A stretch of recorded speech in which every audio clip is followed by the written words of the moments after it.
Près de 22 milliards d'euros en une semaine et plus de 600 000 Belges concernés. Ce sont les résultats du bon d'État belge émis au mois d'août 2023. Il faut dire que c'était un placement plutôt intéressant par rapport au taux dérisoire sur compte épargne. L'augmentation des taux d'intérêt c'est ennuyant si jamais tu veux acheter ta maison, mais c'est beaucoup plus fun quand c'est toi qui deviens le prêteur. Un deuxième bon d'État est en approche pour le mois de décembre avec à nouveau une fenêtre de souscription d'une semaine. Sauf que la situation est très différente de celle du mois d'août 2023. Je me suis donc demandé s'il fallait investir dans ce nouveau bon d'État et je vais te partager mes découvertes dans cette vidéo. Les répercussions de cette nouvelle se font déjà ressentir sur le secteur bancaire. En même temps, il était temps que les banques commencent à s'activer. Les taux d'intérêt sur compte épargne sont montés autour des 1%, mais il y a souvent des conditions de fidélité. C'est-à-dire que tu devras souvent laisser ton argent en compte pendant plus de 12 mois avant d'en profiter. Placer une partie de son épargne en bon d'État pourrait donc être la solution. Est-ce qu'on nous offre un beau cadeau pour ces fêtes de fin d'année? Ou alors est-ce que l'objectif ne serait pas un petit peu plus complexe? Faut-il investir dans ce nouveau bon d'État? Et surtout, quelles seront les répercussions de ce bon d'État sur l'économie belge dans le futur? Bien entendu, je rappelle que je ne suis pas conseiller financier et qu'au final, c'est à toi de prendre tes propres décisions. La dette publique belge est à 106% de son PIB. C'est toujours un peu mieux que la France, qui sont déjà à 120%. Ne faisons pas trop les malins, puisque en Europe, la moyenne, c'est 83%. Et selon le FMI, Fonds monétaire international, en Belgique, on devrait atteindre les 120% d'ici 2028. Pour équilibrer un petit peu tout ça, l'État choisit donc de se financer auprès de sa population via l'émission de bons d'État. Pour rappel, le bon d'État est très différent des actions en bourse, qui sont une part du capital de l'entreprise. En fait, on va plutôt se rapprocher des obligations, qui sont en fait des titres de prêt, avec un coupon qui représente les intérêts gagnés. Un bon d'État est donc en quelque sorte une obligation de l'État. La maturité du bon, c'est-à-dire son échéance ou le moment où il se termine, peut être de 1, 3, 5, 8 ou 10 années. La subtilité du dernier bon d'État, c'est qu'il était à 1 an. Du jamais vu dans toute l'histoire de la Belgique. L'avantage, c'est que tu as un rendement qui est fixe et qui va tomber dans 1 an, pas dans 8 ans. Donc tu immobilises ton argent pendant moins longtemps, ce qui peut être une bonne chose si tu es un peu entre deux projets financiers. Pour le bon de décembre, on évalue sa durée à 3 ou 5 ans, ce qui change complètement la donne. En effet, immobiliser son argent sur 1 an, ça n'a pas l'air trop compliqué. Mais sur 5 ans, on peut avoir besoin d'une nouvelle chaudière ou encore de remplacer sa voiture. Ce qui m'amène à parler du public cible, qui sera ici moins étendu puisque le produit risque d'immobiliser l'argent pendant plus longtemps. Dans les commentaires de ma précédente vidéo, certains m'ont signalé qu'il existait des placements beaucoup plus rentables. Et c'est vrai, je vous remercie pour cette constatation, mais ici on parle d'un produit d'épargne.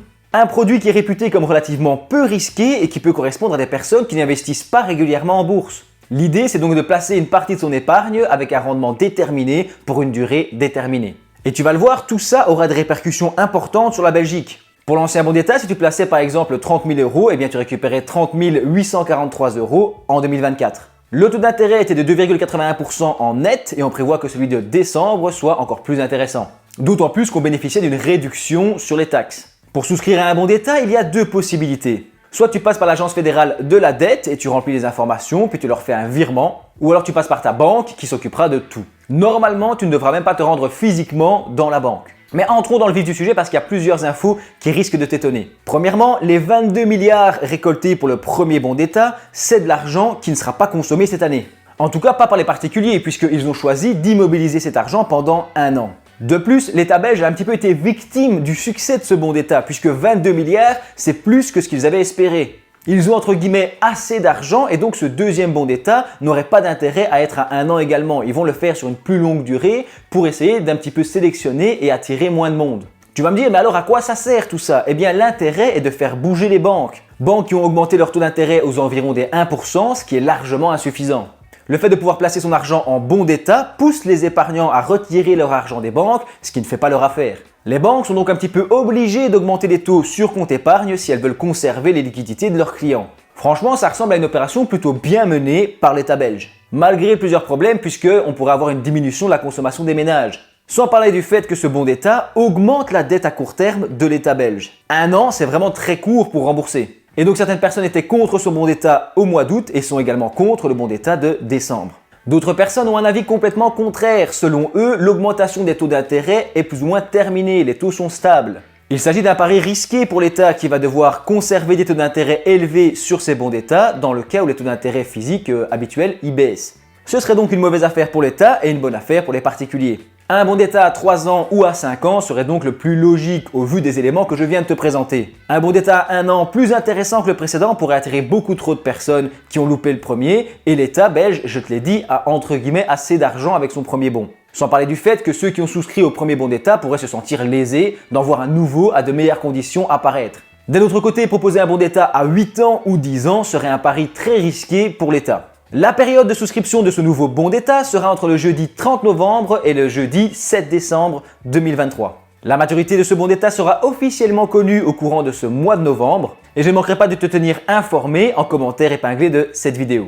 Tu l'as compris, on serait parti normalement sur 3 ou 5 ans, donc tu peux déjà commencer à réfléchir. Ensuite, on saura le rendement exact le 28 novembre. Sache qu'on parle d'un rendement qui serait supérieur à 3%.